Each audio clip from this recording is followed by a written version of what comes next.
എന്റെ സ്നേഹം ഞാൻ നെക്സ്റ്റ് ലെവലിലേക്ക് തള്ളാന്ന് വിചാരിക്കുന്നു. നെക്സ്റ്റ് ലെവൽ എന്ന് വെച്ചാൽ എന്താണെന്നല്ലേ നിങ്ങൾ ആലോചിക്കുന്നത്? ഇഷ്ടത്തിലായതിനു ശേഷം രണ്ടുപേരും തമ്മിൽ എത്ര നേരമാണ് നോക്കിക്കൊണ്ടിരിക്കുക? ഈ ഹഗ്ഗിങ്, ടച്ചിങ്, കിസ്സിങ് ഒക്കെ, പിന്നെ മറ്റേ കാര്യങ്ങളൊക്കെ. അയ്യോ, അങ്ങനെ ഒരുപാടുണ്ട്. Idea. Hey Mahi, good news! You know what is the good news, huh? It's a good news. What? It's really a good news. You know that? എന്ത് ഗുഡ് ന്യൂസ്? എന്നെ interview attend ചെയ്യാൻ പറഞ്ഞു. ഓ, ഭയങ്കര ഗുഡ് ന്യൂസ് അല്ലേ ഇത്? എന്തൊരു good news ആണ് ഇത്? നീ ഇങ്ങനെ കെട്ടിപ്പിടിച്ച് നിന്നോണ്ടിരുന്നാലേ ഗുഡ് ന്യൂസ് പിന്നെ ഞാൻ പറയേണ്ടി വരും. Hello, I am little busy. I will call you back. Okay, bye. എന്താ ഉമ്മ വയ്ക്കാനാ? വേണ്ട. എത്ര ദിവസത്തേക്കാ ഇങ്ങനെ? എനിക്ക് നിന്നോട് ക്രിക്കറ്റ് കളിക്കണം. ഈ ആണുങ്ങൾക്ക് പെണ്ണുങ്ങളായിട്ട് കബഡി കളിക്കാനാ ഇഷ്ടം. നിനക്കെന്താ ക്രിക്കറ്റ് കളിക്കാൻ ഒരു ആഗ്രഹം? സന്തോഷമായി പോയിക്കൊണ്ടിരുന്ന എന്റെ പ്രണയത്തിനിടയിൽ ഒരു ബ്രേക്കിംഗ് ന്യൂസ്. എന്താ മച്ചു, അനിയത്തേക്ക് എങ്ങനെയുണ്ട്? മച്ചു, നിന്നോടൊരു കാര്യം പറയട്ടെ? വേണ്ട, കേൾക്കാൻ ഒരു മൂഡില്ല. കേൾക്കാൻ മൂഡില്ലേ? ശരി, മൂടുള്ളവരോട് പറയാം. ഹലോ കസ്തൂരി, സംസാരിക്കുന്നത് കേൾക്കുന്നുണ്ടോ? ആ രവി, എനിക്ക് കേൾക്കുന്നുണ്ട്. ഇന്ന് നമ്മുടെ അബിയില്ലേ, അവന്റെ ലവർ മഹീനെ പെണ്ണ് കാണാൻ വരിക. ചെറുക്കന്റെ ഭാഗത്തുനിന്ന് എല്ലാ ആൾക്കാരും വന്നിട്ടുണ്ട്. അവിടെ സിഗ്നൽ എങ്ങനെയുണ്ട് കസ്തൂരി? ഇവിടെ സിഗ്നലിൽ ഡിസ്റ്റർബൻസ് ഉണ്ട്. എനിക്ക് ശരിക്കും കേൾക്കുന്നില്ല. അന്ന് എന്റെ മനസ്സ് ഭയങ്കര ഡിസ്റ്റർബ്ഡ് ആയിരുന്നു. എന്താ ചെയ്യേണ്ടെന്ന് ഒരു പിടിയുമില്ല. ആ ടെൻഷനിൽ ഞാൻ സിഗരറ്റ് വലിച്ചുമില്ല, വെള്ളം അടിച്ചുമില്ല. എനിക്ക് ഇഷ്ടപ്പെട്ടത് ഞാൻ ഉണ്ടാക്കി കഴിക്കുകയായിരുന്നു ചെയ്തത്. ആ സമയത്ത് ദോശക്കല്ലിൽ എണ്ണ ഒഴിച്ച ഒരു പുക വരില്ലേ, അതേപോലെ അവൾ അവിടെ വന്നു. ഫോൺ ചെയ്തിട്ട് എന്താ നീ എടുക്കാതിരുന്നേ? എടുക്കാനൊരു ബലമില്ലെന്നേ. അതൊക്കെ പോട്ടെ, ഞാൻ ഇവിടെയുള്ള നിന്നോട് ആരാ പറഞ്ഞ? കസ്തൂരി, എനിക്ക് നിന്നോട് സംസാരിക്കണം. നീ എന്താ വല്ലാതിരിക്കുന്നെ? വീട്ടില് ഗ്യാസ് തീർന്നുപോയി, അതുകൊണ്ടാ. അല്ല, നീ എന്താ നല്ലോണം ജോലിക്കുന്ന? എന്റെ വീട്ടിൽ എക്സ്ട്രാ സിലിണ്ടർ ഉണ്ട്, അതുകൊണ്ട്. ഓ, അങ്ങനെയാണെങ്കിൽ എക്സ്ട്രാ സിലിണ്ടർ ഉണ്ടെങ്കിൽ വീട്ടിൽ എന്തോ ഒരു ഫംഗ്ഷൻ ഉണ്ടാവാൻ പോകുന്ന. നീ എന്താ ഇങ്ങനെയൊക്കെ സംസാരിക്കുന്നത്? എത്ര എക്സ്പീരിയൻസ് ഉണ്ടായാലും ഫസ്റ്റ് നൈറ്റിൽ ആദ്യമായിട്ടെന്നേ പറയാൻ പാടുള്ളൂ. അപ്പൊ മാനം പോയാലും അറ്റ്ലീസ്റ്റ് മര്യാദയെങ്കിലും ഉണ്ടാവും. നോക്കു മഹി, ഞാൻ പറയുന്നത് നിനക്ക് മനസ്സിലായില്ലെങ്കിലും അറ്റ്ലീസ്റ്റ് എന്റെ മനസ്സിലുള്ള ഫീലിങ്സ് എങ്കിലും മനസ്സിലാക്കുമെന്ന് വിചാരിച്ചു. നീ എന്തോ ടെൻഷനിലാന്നറിയാം. ഞാൻ ഇറങ്ങാണ്. ഞാൻ ഇറങ്ങാന്ന്. എത്ര പ്രാവശ്യം പറയാ ഓട്ടോയ്ക്ക് കൊടുക്കാൻ കാശ് വേണം നിനക്ക്? കസ്തൂരി, നിനക്ക് ഒരു പണിയൊന്നുമില്ലേ? ഞാൻ എന്താ ചെയ്യുന്നത്, എവിടെയാണെന്ന് എല്ലാം അവളോട് പറഞ്ഞോണ്ടിരിക്കണോ? അവളുടെ വീട്ടില് ഇന്ന് അവളെ പെണ്ണ് കാണാൻ വരുന്നുണ്ടെന്നാ പറഞ്ഞ്. അതുകൊണ്ടാ നിന്നോട് സംസാരിക്കണമെന്ന് വളരെ ടെൻഷനായി ചോദിച്ചത്. അതുകൊണ്ടാ പറഞ്ഞേ. നാക്കിൽ മുറിവേറ്റാൽ നല്ല വേദനയായിരിക്കും. അതേ നാക്കുകൊണ്ട് രണ്ട് ഹൃദയത്തെ വേദനിപ്പിച്ചാൽ അവർക്കത് ഒരുപാട് സങ്കടമായി മാറും. മഹിയോട് എത്രയും പെട്ടെന്ന് സോറി പറയണം. അന്ന് ഹോളി ആയിരുന്നു. മഹിയോട് സോറിയും പറഞ്ഞ് അവളോടൊപ്പം ഹോളി ആഘോഷിക്കാൻ ആഗ്രഹിച്ചു. Mahi, I am sorry. എന്താ നല്ല കൂളാണല്ലോ. ഗ്യാസ് സിലിണ്ടർ വന്നു അല്ലേ? ഫ്രീ ഡെലിവറിയാ. വല്ലപ്പോഴെങ്കിലും നീ എന്റെ ഫീലിങ്സ് മനസ്സിലാക്കുന്നുണ്ടല്ലോ. ചില കാര്യങ്ങൾ അടുത്തുള്ളതിനേക്കാളും ദൂരെ ഉള്ളപ്പോഴാ വാല്യൂ മനസ്സിലാവുക.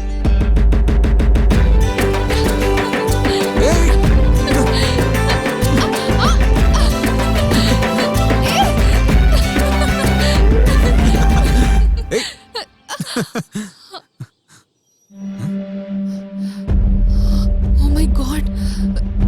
കോരെങ്ങനെ പറഞ്ഞല്ലോ. ആരത്? എന്റെ ഏട്ടൻ. എന്ന് വെച്ചാ ആ കരാത്തെ ബ്ലാക്ക് ബെൽറ്റ്? സാരമില്ല, നിനക്ക് ഡിഗ്രി ഉണ്ടല്ലോ, അതുകൊണ്ട് നമുക്ക് എന്തെങ്കിലും ജോലി അന്വേഷിക്കാം. ഞാൻ എന്റെ വീട്ടുകാരോട് സംസാരിക്കാം. അത് പിന്നെ 1-2 സബ്ജക്റ്റ് ഞാൻ കാറ്റിലെ പറപ്പിച്ചു കളഞ്ഞു. ഇനി ഒന്നും ചെയ്യാൻ പറ്റില്ല, എല്ലാം പോയി. വീട്ടിൽ കാര്യം പറഞ്ഞാ വേണ്ടെന്ന് പറയാൻ ഈ ഒരൊറ്റ കാരണം മതി. ഇതിനോ? എന്റെ ഫ്രണ്ട് ഒരു പുതിയ കമ്പനി ഓപ്പൺ ചെയ്യാണ്. അതിലെനിക്ക് മാനേജർ പോസ്റ്റിംഗ് തരാന്ന് പറഞ്ഞിരിക്കുന്നത്. വിഷമേണ്ട കാര്യമില്ല. നീ ഹലോ, ജോലി വേഗം തീർക്കാനുള്ള തിരക്കില് എല്ലാവരും പരസ്പരം സഹായിക്കാനാ നോക്കുക. ആ ജോലി അങ്ങ് കഴിഞ്ഞാലേ എല്ലാവരും അവരുടെ പണി നോക്കി പോകും. പിന്നെ നമ്മൾ വേണം എല്ലാം ഒറ്റയ്ക്ക് ചെയ്യാൻ. ഹലോ, ഞങ്ങളുടെ ലൈഫ് ഞങ്ങൾക്ക് നോക്കാറിയാം. നിങ്ങൾ പറഞ്ഞേണ്ട കാര്യമൊന്നുമില്ല. എപ്പോഴും മിസ് കോൾ തരുന്ന പെണ്ണ് സഡൻലി വരാൻ പറഞ്ഞപ്പോ തന്നെ ഞാൻ വിചാരിച്ചതാ എന്തോ ഒരു ട്വിസ്റ്റ് ഉണ്ടായിരിക്കുന്നു. ഹായ് അബി, ഒരു കാര്യം ചെയ്താലോ? പറ. നമുക്ക് ഒളിച്ചോടാം. വേണ്ട, മരിച്ചു പോവാം. അബി, നീ ഒന്നും സീരിയസ് ആയി എടുക്കാത്ത എന്താ? അല്ലെങ്കിൽ എന്താ മഹി, ഞാൻ നിന്നോട് ഒന്ന് എന്റെ അനിയത്തിയുടെ ജീവിതം. ഞാൻ നിനക്ക് വേണ്ടി എത്ര റിസ്ക് എടുക്കുന്നത്. നീ അനിയത്തെ കുറിച്ച് സംസാരിക്കുക. അവളെ വിട്ടേച്ച് എനിക്ക് വരാൻ പറ്റില്ല. അപ്പൊ ഞാൻ എന്താ ചെയ്യേണ്ടെന്ന് പറ. പ്ലീസ് മഹി, എനിക്ക് വേണ്ടി നിന്റെ വീട്ടിൽ ഒരു 2 years സമയം ഒന്ന് ചോദിക്കും പ്ലീസ്. അപ്പോഴത്തേക്ക് എനിക്ക് ജോലി എന്തായാലും കിട്ടും. അനിയത്തെ ഒരു നല്ല കുടുംബത്തിലേക്ക് പറഞ്ഞു വിടാൻ പറ്റും. നോ വേ, ചാൻസ് ഇല്ല. എന്റെ വീട്ടുകാരെ സമ്മതിക്കില്ല. എന്നാ നീ ഒരു കാര്യം ചെയ്യും, വീട്ടിൽ കാണിക്കുന്ന ചെക്കനെ കല്യാണം കഴിച്ചു.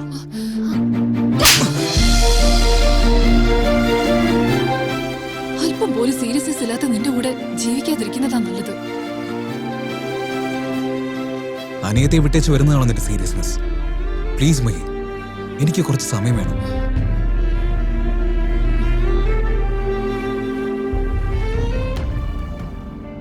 അവൾ എത്ര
ഭയങ്കര സന്തോഷത്തിലാണല്ലോ. അബിയുടെ കൂടെയല്ലേ, അതാ ഹാപ്പി ആയിരിക്കുന്നത്. ഓ, അതാണോ അതോ നിന്റെ വീട്ടിൽ വീണ്ടും എന്തെങ്കിലും? അബി, ആദ്യം എന്നെ കാണാൻ എങ്ങനെയുണ്ടെന്ന് പറ. പറയണോ പറയണ്ടോന്ന് എനിക്കറിയില്ല. നിന്നെ കാണാൻ ശരിക്കും സെക്സി ആയിട്ടുണ്ട്. ആ?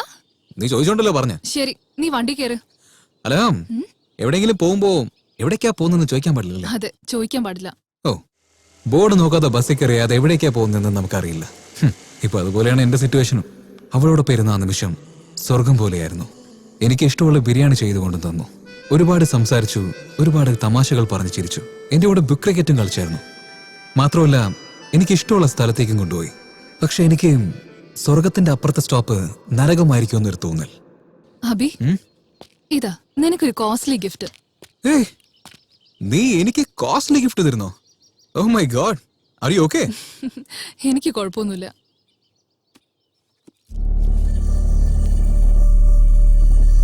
ഹലോ, ഞാൻ തന്ന മോതിരോട് പോയി. നിന്നോട് എനിക്കൊരു കാര്യം പറയാനുണ്ട്. രാവിലെ തൊട്ട് വായടയ്ക്കാതെ സംസാരിച്ചിരുന്ന പെണ്ണ് വൈകുന്നേരം സൈലന്റ് ആയെങ്കിൽ എന്തോ ഒരു പ്രളയം സംഭവിക്കാൻ പോകുന്നു എന്നർത്ഥം.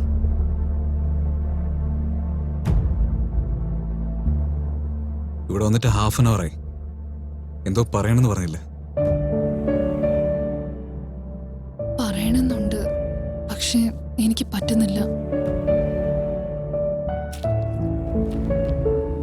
അന്ന് മഴയുണ്ടാവാനുള്ള യാതൊരു സാധ്യതയുണ്ടായിരുന്നില്ല. പക്ഷേ എന്റെ ഹൃദയത്തിൽ ഇടിയും അവളുടെ കണ്ണുകളിൽ ഭയവും ഉണ്ടായിരുന്നു. ഞാൻ തന്ന മോതിരമുള്ള സ്ഥലത്ത് വേറൊരു മോതിരമുള്ളപ്പോ തന്നെ എനിക്ക് മനസ്സിലായി, നീ ഇനി എന്റെ അല്ലെന്ന്. കാണിച്ചേ, പുതിയതല്ലേ, ഇനി പഴയതായിക്കോളും.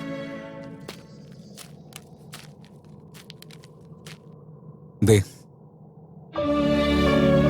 സിം ദൂരെ കളഞ്ഞു. ഇനി വിളിക്കാൻ പറ്റില്ല, കോൾസ് വരില്ല. ഫേസ്ബുക്കിൽ അക്കൗണ്ട് ഡിലീറ്റ് ചെയ്തോളെ. ഇനി എന്റെ പ്രേം ഒരിക്കലും നിന്നെ ഡിസ്റ്റർബ് ചെയ്യില്ല.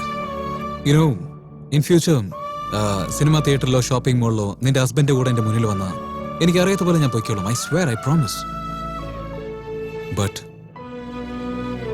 നിനക്ക് എപ്പോഴെങ്കിലും എന്തെങ്കിലും പ്രശ്നം ഉണ്ടായാൽ ഞാൻ ഒരുത്തനുള്ളത് നീ മറക്കരുത്. ബൈ ചാൻസ് എനിക്ക് കല്യാണമായാൽ മാത്രം പഴയ ഫോട്ടോയിൽ പോലെ നീ എന്നെ തരരുത്. ഓക്കെ? കാരണം നീ എനിക്ക് ചെയ്ത പോലെ എനിക്ക് എന്റെ വൈഫിനെ ചീറ്റ് ചെയ്യാൻ പറ്റില്ല. എന്നാ നീ തന്ന കോസ്റ്റ്ലി ഗിഫ്റ്റ്, എക്സ്പയറി ആയ മെഡിസിൻ ജീവനെ തന്നെ അപകടമാണ്. ബട്ട് നിനക്ക് എന്റെ കയ്യിൽ നിന്ന് ഗിഫ്റ്റ് കിട്ടണമെന്ന് ഒരുപാട് ആഗ്രഹിച്ചതല്ലേ? ഹലോ, ഞാൻ മരിക്കാനൊന്നും പോകുന്നില്ല എന്റെ അവസാനത്തെ ആഗ്രഹം നിറവേറ്റാൻ. പക്ഷേ ഇതുപോലത്തെ ചെറിയ ആഗ്രഹങ്ങളൊക്കെ നിറവേറ്റി എന്റെ ജീവിതത്തിൽ വെളിച്ചം കാണിച്ച പോലെ നീ ഫീൽ ചെയ്ത്. എനിക്കൊരൊറ്റ ആഗ്രഹമുള്ളൂ. I just want to spend the rest of my life with you. നിന്നോടൊരു കാര്യം പറയട്ടെ, പയ്യന്മാരെ പുറത്ത് കാണുമ്പോൾ കളിപ്പിള്ളേരെ പോലെ തോന്നിയാലോ മനസ്സിനകത്ത് സീരിയസ് ആയിട്ട് പ്രേമിക്കും. പക്ഷെ പെണ്ണുങ്ങളോ സീരിയസ് ആയിട്ട് പ്രേമിക്കുന്ന പോലെ കാണിച്ചാലും അവരുടെ മനസ്സിന് എളുപ്പത്തിൽ വലിച്ചെറിഞ്ഞാളെ. എനിവേസ്, എന്നെ പോലുള്ള കാമുകന്മാരെ പ്രേമത്തിൽ തോറ്റുപോയി കഴിഞ്ഞാൽ പറയുന്ന ഡയലോഗ്, നീ എവിടെയാണെങ്കിലും ആരോടൊപ്പം ആണെങ്കിലും സന്തോഷമായിട്ട് ജീവിക്കേ. Just be happy. നീ നടന്നാണ് പോകുന്നേ? ഞാൻ വേണമെങ്കിൽ ഡ്രോപ്പ് ചെയ്യാം. നീ എപ്പോഴും എന്നെ ഡ്രോപ്പ് ചെയ്തു എന്റെ ലൈഫിൽ നിന്ന്. ഇനി ഞാൻ എങ്ങനെ പോലെ നിനക്കെന്താ? നീ എന്നെ ഓർത്തോണ്ട് ലൈഫ് വേസ്റ്റ് ചെയ്യരുത്. നീ ആരെങ്കിലും കല്യാണം കഴിക്കണം. കറണ്ട് പോയി കഴിഞ്ഞാൽ ഇരുട്ട് തന്നെ ഇരിക്കണമെന്നുണ്ടോ? ഒരു മെഴുകുതിരി കത്തിച്ചോളയും. പെണ്ണുങ്ങളുടെ പ്രശ്നം ചെറുതാണെങ്കിലും അവരത് കണ്ണീരിലൂടെ കരഞ്ഞു ഒഴിവാക്കും.